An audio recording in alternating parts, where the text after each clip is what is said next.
Çok da keyifliydim tabii Amerika'ya gideceğim diye. Fakat o sırada işte beni bildiğiniz gibi Hizbullah kaçırdı. İyi ki kaçırdı. Allah onlardan binlerce defa razı olsun.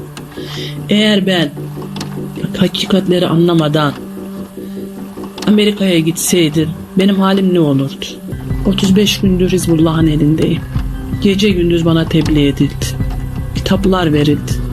Okuduğum, düşündüğüm, ne kadar yanlış yaptığımı gördüm. Ben mağfiret diliyorum. Eğer ben Hizbullah'ın eline geçmeseydim şeytan beni kıskıvrak sağımdan, önümden, arkamdan, her yerimden kuşatmıştı. Bütün basiretimi bağlamıştı. Hizbullah'ın benim hakkımda vereceği karar neyse buna da razıyım. Ben tövbe ediyorum. Binlerce defa.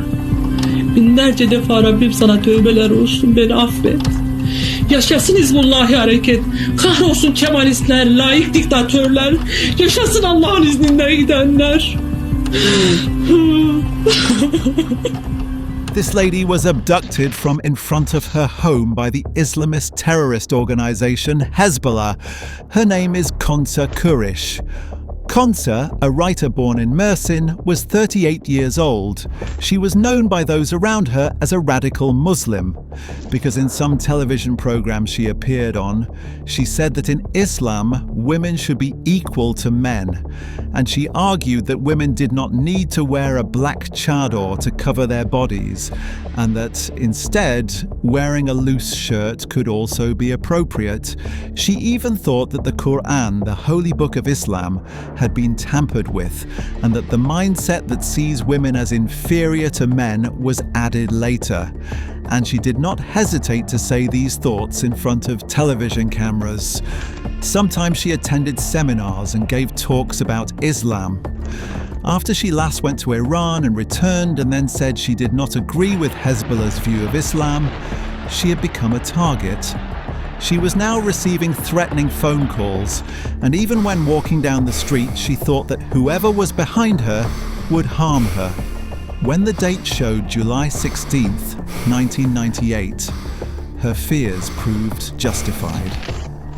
Konca and her husband set out in their minibus from the textile workshop they ran together at around 1 at night to go home. When they arrived in front of their house and were taking out their keys to open the apartment door, 3 armed men who'd been hiding suddenly surrounded them. After forcing her husband to the ground and neutralizing him, they took the minibus key from his pocket. They forced Konca into the vehicle and disappeared from sight.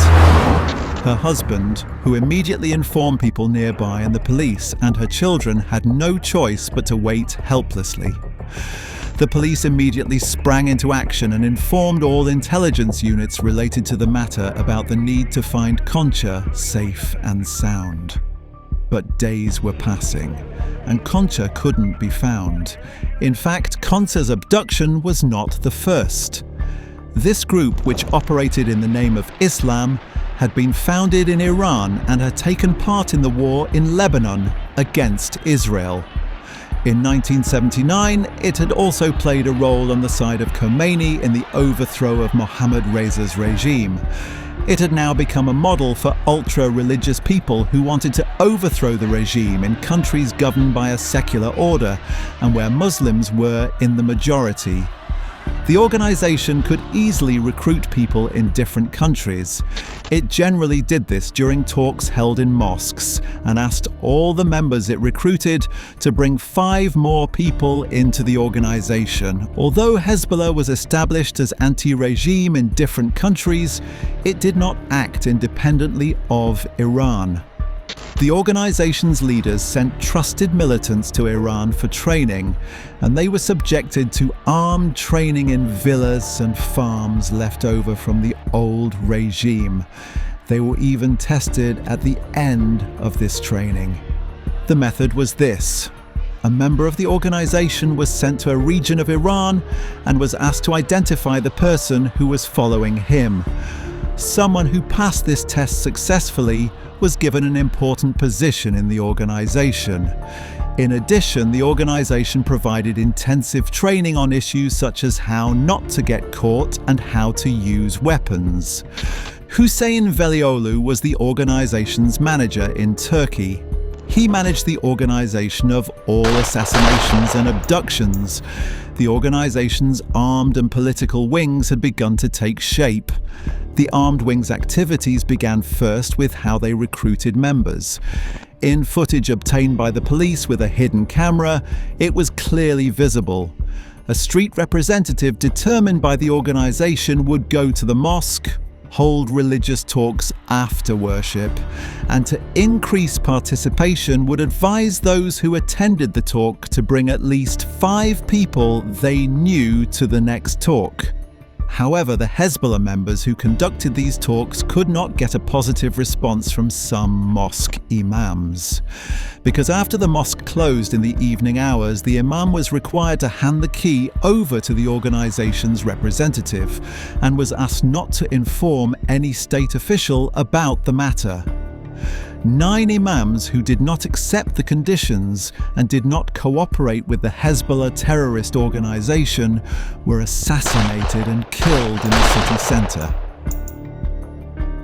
The armed Hezbollah wing wanted to leave a signature in the murders it committed, so that after the attacks, in the news reflected in the press, people would understand the perpetrator was Hezbollah the moment they saw this signature. This would make the organization more feared and allow it to carry out its activities more easily. A method was developed for this. A 3-person armed assassination team was sent to the victim who had been marked for killing. One would stand aside and keep watch on the surroundings. Another would protect the one who would carry out the assassination, and the last would approach the victim from behind and pull the trigger. 2 things stood out as signatures in all these assassinations. First, that all assassinations took place after the late afternoon prayer. Second, that they were carried out only with Makarov brand pistols. At that time, approximately 1,000 people were assassinated and lost their lives in this way. On the other hand, Hezbollah's political wing was organizing home gatherings in big cities without engaging in any armed activity.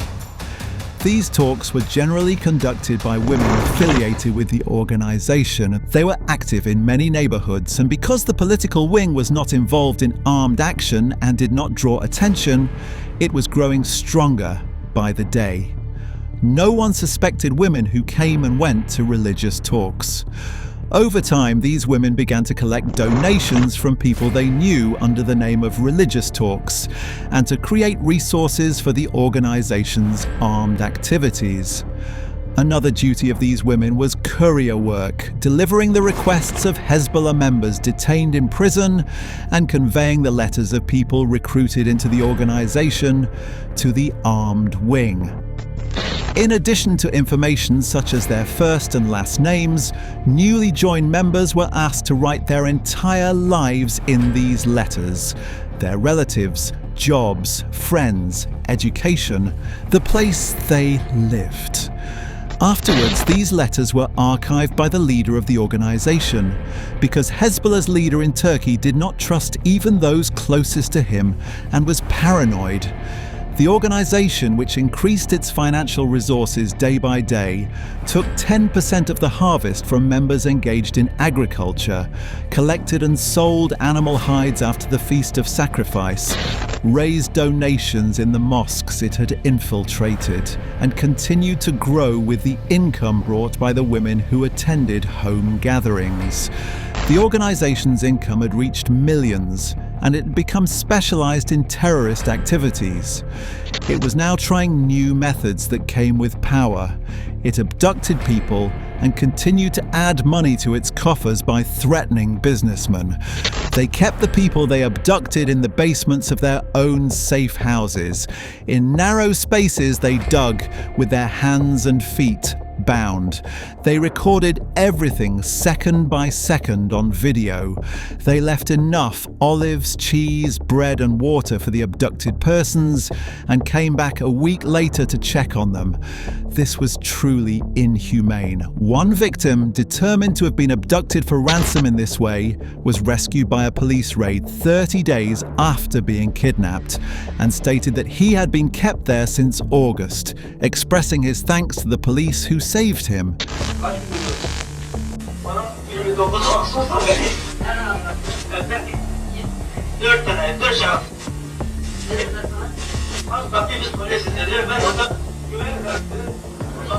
Evet, polis izleniyor. Silahlarla, silahlarla. Hatta aile başmadı. Ben de polisin yakalaştı. Eve arama ettim. Benim araba aşağıya aldığını. Hep buradayım. Torba geçirip buraya geldim. 9 Ağustos'tan beri buradayım.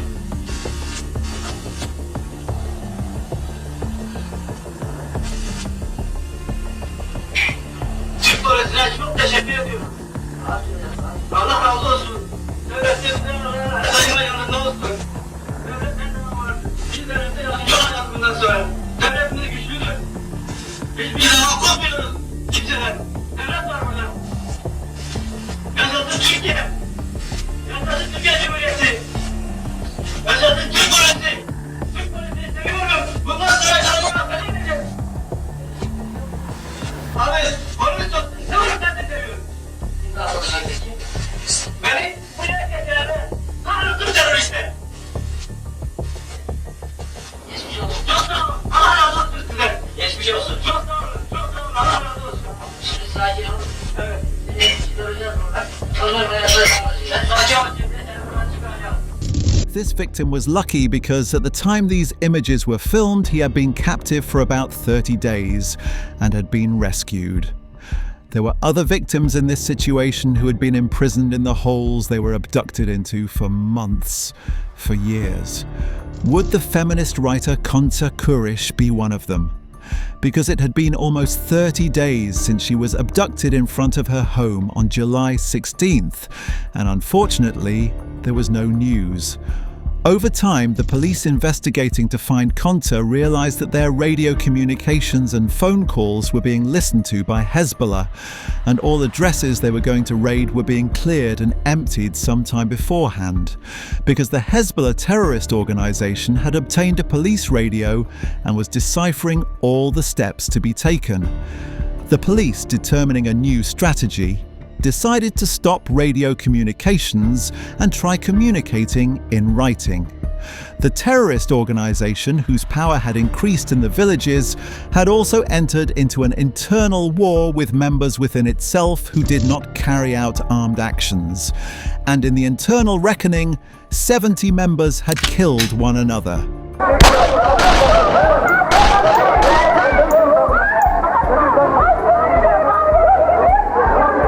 Its activities in big cities could be hidden less than those in smaller settlements. For example, as a result of intelligence received by the police, there was a villa with a garden in Istanbul that they had purchased for $400,000, and it had come under technical surveillance.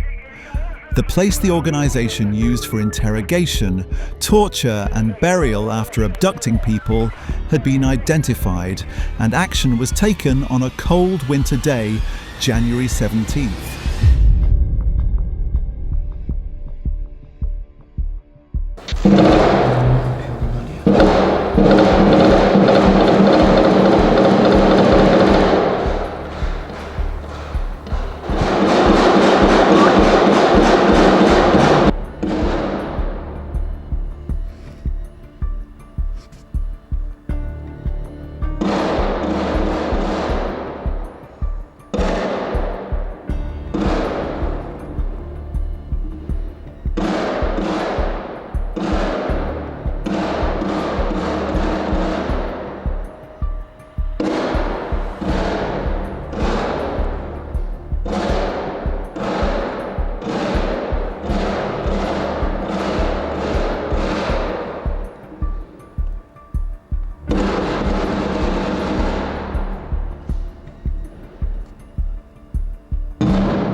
The villa was surrounded and an intense clash began in the middle of the city that people around could not make sense of. The smell of gunpowder dominated everywhere. The response to the police fire was not delayed. The organization began firing from the villa's windows with long-barreled weapons and throwing hand grenades. Meanwhile, an important development took place, and it was determined that Hüseyin, the leader of the Hezbollah organization, was in the villa where the clash was taking place. This was a very important development. As a result of the hours-long clash, Hüseyin and the terrorists with him were killed, and two important administrators of the organization, these two individuals, were captured alive. The individuals would be interrogated, and all the organization's secret activities and system would be deciphered. The relatives of the abducted people and Konca's family also began to have hope. Interrogations began to yield results, and one of the victims held captive was found, exhausted, in a tiny hole 60 days after being imprisoned. Hope was increasing. What was the situation of the others? Because these holes were found in safe houses in almost all cities and were so claustrophobic as to make it impossible for a human being to live. This mosque in Diyarbakir revealed how meticulously the secret Hezbollah activities were carried out. As the congregation saw the corpses removed after the excavations under the mosque, they were left in shock. The mosque to which they came for regular worship was like a base used by Hezbollah in its mass killings. It had been about 2 years since the organization's leader's death, but there was still no news from Konca. In light of the information obtained by the interrogation police, they learned that Konca had been interrogated in a house in Konya and might still be there, because these records were constantly archived at the request of the organization's leader, Hüseyin. The recordings obtained from many houses were examined meticulously. 2 items in the resumes were the key to the next operation.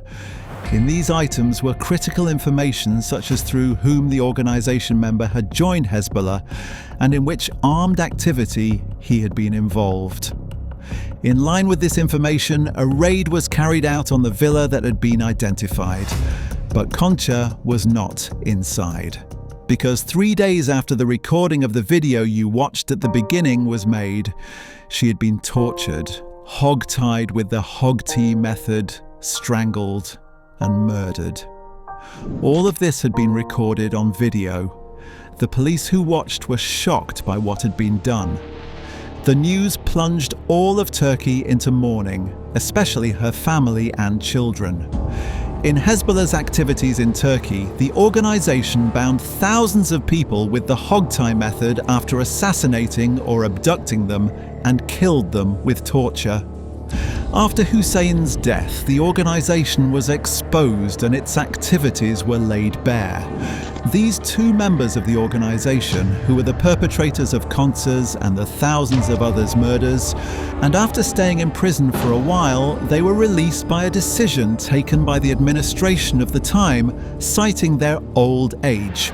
In fact, in the recent period, a political party that adopted Hezbollah's view took its place in the parliament with the support of the current administration and stated that it did not see Hezbollah as a terrorist organization.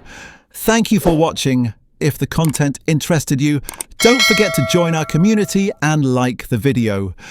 Until we see you in the next episode with new and interesting topics, goodbye.